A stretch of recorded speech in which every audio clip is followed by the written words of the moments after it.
Mumbai Indians, Chennai Super Kings ఇద్దరికిద్దరు ఐపీఎల్లో తోపులు. మిగతా అన్ని టీమ్స్ 2-3 కప్పులు కొట్టడానికి నానా కష్టాలు పడుతుంటే ఈ రెండు టీంలు అవ్వలీలగా 5 కప్పులు కొట్టాయి. ఇవి ఇంత సక్సెస్ఫుల్ అవడానికి కారణం రెండు. ఒకటి Rohit Sharma, 2 MS Dhoni, the greatest captains. Fan base నుంచి కప్పులు కొట్టే వరకు they are the main pillars. అసలు వీళ్ళిద్దరి మధ్యలో మ్యాచ్ అంటేనే ఫ్యాన్స్కి ఒక పెద్ద పండగ. People declared it as El Clasico. Sachin, Pollard, Suresh Raina ఇలాంటి వాళ్ళు ఆడేవాళ్ళు. పైగా Rohit Sharma and MS Dhoni master minds మధ్యలో క్లాష్. ఆ రోజులే వేరు. బట్ ఇప్పుడు ఇద్దరు కెప్టెన్సీ నుంచి బయటకు వచ్చేశారు. అసలు ఈ సీజన్లో అయితే ఇద్దరు అసలు గ్రౌండ్లో కూడా పెద్దగా కనపడలేదు. మూర్తి గారు, ఇలాంటప్పుడే గుండె రాయి చేసుకోవాలి. అండ్ ద రిజల్ట్ ఈస్ రెండు టీమ్స్ ప్లే ఆఫ్స్కి చాలా దూరంలో ఆగిపోయారు. మిగిలిన 6 మ్యాచెస్లో అట్లీస్ట్ 5 మ్యాచెస్ గెలవాల్సిందే. అదే ముంబై అయితే 6 మ్యాచ్లు గెలవాలి. అలాంటి సిచ్యువేషన్లో వీళ్ళిద్దరి మధ్యలో మ్యాచ్. అర్థం చేసుకోండి ఎంత ఇంపార్టెంటో. ఈ రోజు మ్యాచ్ ఎవరైతే ఓడిపోతారో వాళ్ళు ఈ సీజన్ ఆల్మోస్ట్ లైట్ తీసుకోవచ్చు. ముంబైకి ఇలాంటి సిచ్యువేషన్ కొత్త ఏం కాదు. బోల్డ్ సార్లు ఇలాంటి సిచ్యువేషన్ నుంచే ప్రతి మ్యాచ్ గెలిచి ప్లే ఆఫ్స్కి వెళ్ళిపోయేవాళ్ళు. సో ముంబై ఫ్యాన్స్కి కూడా గట్టి నమ్మకమే ఉంది ఈ సీజన్ ఇంకా అయిపోలేదు అని. కానీ టీమ్ సిచ్యువేషనే క్లూలెస్ ఉంది. మొన్న SRH మ్యాచ్లో అంత స్కోర్ కొట్టిన తర్వాత కూడా ఓడిపోవడం వీళ్ళ కాన్ఫిడెన్స్ని గట్టిగానే దెబ్బతీస్తుంది. పైగా హార్దిక్ పాండ్యాని ఎవరూ పట్టించుకోకపోవడం, స్కై అండ్ బుమ్రా ఇంత బ్యాడ్ ఫామ్లో ఉండడం మేజర్ కన్సర్న్స్. బ్యాటింగ్లో కానీ బౌలింగ్లో కానీ ముంబైలో పెద్ద పెద్ద ప్లేయర్సే ఉన్నారు. బట్ ఎందుకో యాజ్ ఎ టీమ్ ఫెయిల్ అవుతున్నారు. బట్ ఒక్కసారి ఈ టీం సెట్ అయితే దే ఆర్ అన్స్టాపబుల్. అది వాళ్ళకే కాదు, మనకు కూడా తెలుసు. ఎటొచ్చి కాన్ఫిడెన్స్ లేనిది CSK ఫ్యాన్స్కే. ఇలాంటి ఒక సిచ్యువేషన్ వాళ్ళు ఫేస్ చేయడం చాలా చాలా రేర్. అయితే ఫస్ట్ నుంచి డామినేషన్ చూపించుకుంటూ వస్తారు, లేదంటే ముందే తెలిసిపోయేది.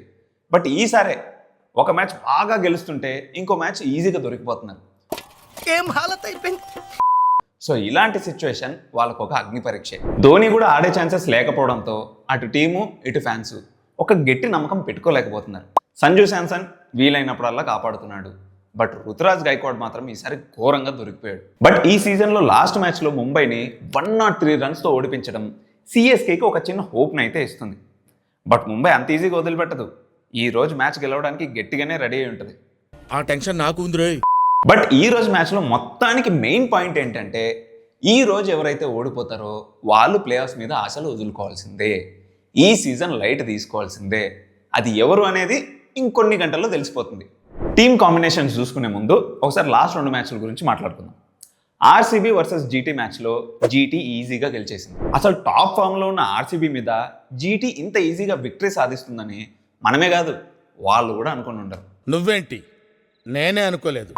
ఫస్ట్ బ్యాటింగ్ చేసిన RCB జస్ట్ 150 రన్సే కొట్టారు.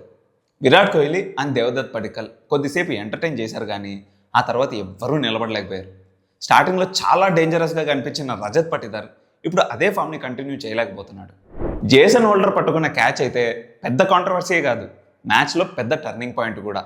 It change the whole vibe of the match. Virat Kohli అయితే కోపంతో ఊగిపోయాడు. తప్పులేదు, స్క్రీన్ మీద కనిపించింది అలా ఉంది. మరి వెంకటేష్ అయ్యర్ ఇంపాక్ట్ ప్లేయర్గా రావడం ఇది రెండోసారి. RCBకి పెద్దగా కలిసి రావట్లేదు. ఒక బౌలర్ తక్కువ అవడం తప్ప పెద్దగా జరిగిందేం లేదు ఇక్కడ.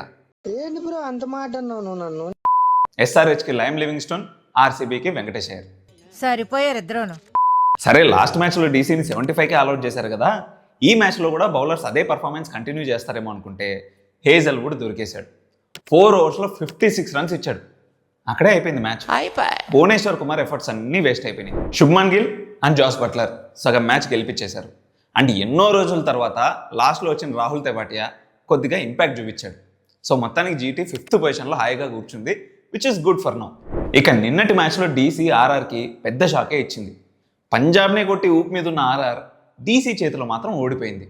225 రన్స్ కొట్టి కూడా డిఫెండ్ చేసుకోలేకపోయింది. కానీ ఇక్కడ RRకి దొరికిన ప్లస్ పాయింట్ ఏంటంటే మిడిల్ ఆర్డర్ స్టెప్అప్ అయింది. రయాన్ పరాగ్ అండ్ ఫెరీరా చాలా మంచి ఇన్నింగ్స్ ఆడారు. అసలు 200 అయినా వస్తుందో రాదో అన్న స్టేజ్ నుంచి 225కి తీసుకెళ్లారు. కానీ ఇక్కడ RR బ్యాడ్ లక్ ఏంటంటే DCలో ప్రతి ఒక్కడు ఫైర్ అయ్యాడు. వచ్చి రాగానే స్టార్క్ 3 వికెట్లు తీశాడు. బ్యాటింగ్లో కూడా అందరూ కరెక్ట్గా ఫైర్ అయ్యారు. DCని 6th పొజిషన్లో కూర్చోబెట్టారు. So these is safe for now. ఇక లాస్ట్ 2 మ్యాచ్లకి man of the match contest results విషయానికి వస్తే the winners are congrats guys. మీరు కూడా ఇలా విన్ అవ్వాలి అనుకుంటే కింద కామెంట్ సెక్షన్లోకి వెళ్ళి పిన్డ్ కామెంట్లో ఉన్న గూగుల్ ఫామ్ లింక్ క్లిక్ చేసి ప్లేయర్స్ని సెండ్ చేయొచ్చు. లేదా ఈ ఇన్స్టాగ్రామ్ ఐడి బయోస్లోకి వెళ్ళి అక్కడ కూడా లింక్ ఉంటుంది, దాన్ని క్లిక్ చేసి ప్లేయర్స్ని సెండ్ చేయొచ్చు. ఇక ఈరోజు MI and CSK team combinations చూసుకుంటే ఫస్ట్ సిఎస్కే ప్లేయింగ్ 11 చూద్దాం. Number 1 Sanju Samson, undoubtedly already 2 సెంచరీలు కూడా కొట్టాడు. నెంబర్ 2 రుతురాజ్ గైక్వాడ్. ఎస్, ఒక ఇన్నింగ్స్ బాగానే ఆడాడు, బట్ వెరీ లో స్ట్రైక్ రేట్తో ఆడాడు, అది సరిపోదు, ఇద్దరు ఫైర్ అవ్వాల్సిందే. Number 3 Urvil Patel. Number 4 Sarfaraz Khan. Number 5 Dewald Brevis. Number 6 శివం దూబే. మంచి ఇన్నింగ్స్ రావాలి ఇంకా శివం దూబే నుంచి, ఒక పెద్ద ఇన్నింగ్స్ కావాలి. సో సిఎస్కే ఫ్యాన్స్ అదే కోరుకుంటారు. Number 7 Karthik Sharma. Number 8 Jamie Overton. ఈయనొక్కడే ఆల్రౌండ్ పర్ఫార్మెన్స్ ఇస్తున్నాడు సిఎస్కేలో అయితే, సో అదే ఫామ్ కంటిన్యూ చేయాలి. Number 9 Akhil Hussain. Number 10 Anshul Kamboj. Number 11 Noor Ahmad. Number 12 Gurjapneet Singh. ఇది సిఎస్కే ప్లేయింగ్ 11. ఇక ముంబై ప్లేయింగ్ 11 విషయానికి వస్తే నెంబర్ 1 ర్యాన్ రికిల్టన్. చాలా మంచి ఇన్నింగ్స్ ఆడాడు. లాస్ట్ మ్యాచ్ ఎస్ఆర్హెచ్ మ్యాచ్లో 123 రన్స్ కొట్టాడు, బట్ స్టిల్ ఓడిపోయారు. విల్ జాక్స్ వచ్చి రాగానే మంచి స్కోరే కొట్టాడు, 46 కొట్టాడు, అదే కంటిన్యూ చేయాలి. ఓపెనింగ్ అయితే మంచి పార్ట్నర్షిప్ ఇచ్చారు వీళ్ళిద్దరు. రోహిత్ శర్మ లేనప్పుడు వీళ్ళిద్దరు ఇలా ఆడడం very important. Number 3 Naman Dhir.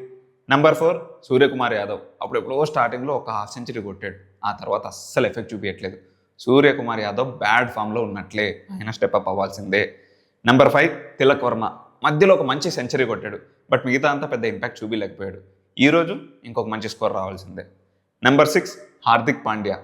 Number 7 robin mince. Number 8 Shardul Thakur. కొంచెం క్రూషియల్ టైంలో వచ్చి వికెట్స్ తీస్తాడు కాబట్టి ఆయనే ఉండొచ్చు. Number 9 Trent Boult.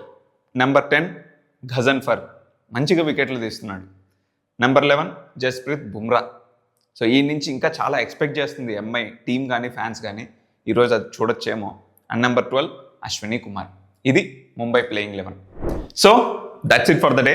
మీరు ఇక్కడ దాకా వచ్చారు కాబట్టి మా ఛానల్కి సబ్స్క్రైబ్ చేసుకోండి, మ్యాన్ ఆఫ్ ద మ్యాచ్ కంటెస్ట్లో పార్టిసిపేట్ చేయండి, అండ్ ఈ ఇన్స్టాగ్రామ్ ఐడిని ఫాలో కూడా కొట్టండి. Bye bye.